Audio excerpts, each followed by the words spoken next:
Сегодня это уже архивные кадры. Строительство первой среднемощной гидроэлектростанции в Беларуси. Год 2008. Но проект ГЭС на Немане и сейчас называют уникальным. Здесь оттачивали мастерство и приобретали опыт белорусские строители, инженеры, проектировщики и, естественно, энергетики. Возвести подобный объект возобновляемого источника энергии ранее не осмеливался никто. Но вместе мы это сделали. Мы работали под водой практически. Неман тек над нами, а мы работали внизу. Конечно, самый сложный момент был, это самое начало, это фундамент объекта, это подготовительный период. Отчасти именно благодаря Гродненской ГЭС строительство гидроэлектростанции в Витебской области и даже атомной станции в Островце продвигается гораздо быстрее. Дает о себе знать опыт инженеров и подрядчиков. А показатели, которых достигли в своей работе энергетики, измеряются не иначе, чем в миллионах. Объем воды, который сконцентрирован в водохранилище, это порядка 50 миллионов метров кубических воды. То есть это огромное количество запасенной воды, которая сдерживает гидротехнические сооружения.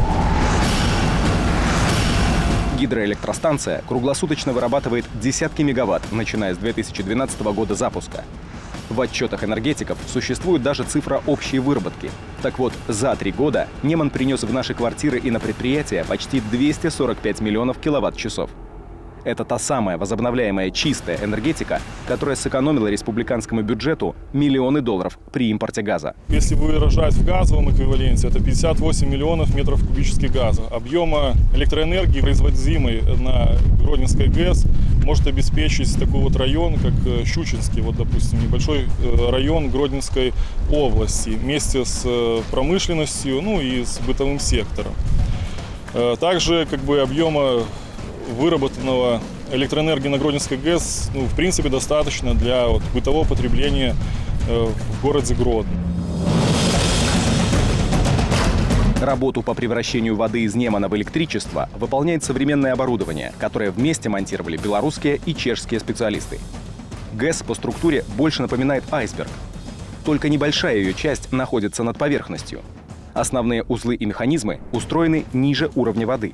Даже главный щит управления, откуда регулируется вся работа станции, под несколькими метрами Немана. Так что операторы каждый день спускаются сюда, словно в подлодку. С этого пульта мы полностью управляем турбинами, включаем, запускаем, отключаем турбины. И, естественно, следим за оборудованием во время работы. И не только во время работы, и во время нахождение турбины в готовности, то есть в резерве. Экономическая эффективность ГЭС зависит не только от производимой энергии. Проектировщики постарались создать действительно редкий образец безопасности и окупаемости. Дело в том, что срок эксплуатации этого сооружения – век. Срок службы оборудования, он уже меньше, 50 лет. То есть через 50 лет возможно поменять оборудование на современное, затратить уже меньшее количество денег, это порядка 20% от самого объекта, и получить новую высокотехнологичный объект. Создать объект со 100-летней гарантией и было самым сложным. Для этого строителям пришлось пойти против природы самого Немана.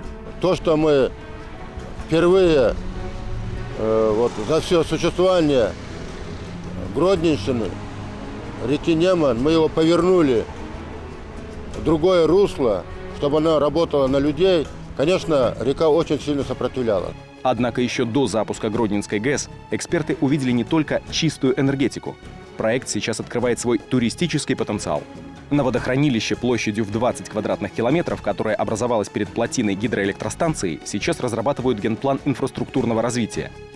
При эффективном сотрудничестве исполнительной власти и частного бизнеса это станет уникальной территорией для отдыха. Причем и на воде, и на земле, и даже в воздухе. Чем больше будет развиваться услуг, тем больше людей будут приезжать. Есть комплекс услуг, когда люди приезжают и их получают. Это начиная от прогулок на катерах и на водных лыжах, и заканчивая картингами на местах, то сделать небольшие площадки для картинга, или полеты на воздушных шарах, или полеты на парапланах. Гродненская ГЭС, как пример альтернативной энергетики, уже сегодня позволяет экспертам говорить о росте эффективности энергетической безопасности страны. ГЭС на Немане стала первой гидроэлектростанцией средней мощности в Беларуси, которая способна не просто вывести ее энергосистему на новый уровень, но и продемонстрировать реальные преимущества чистых киловатт.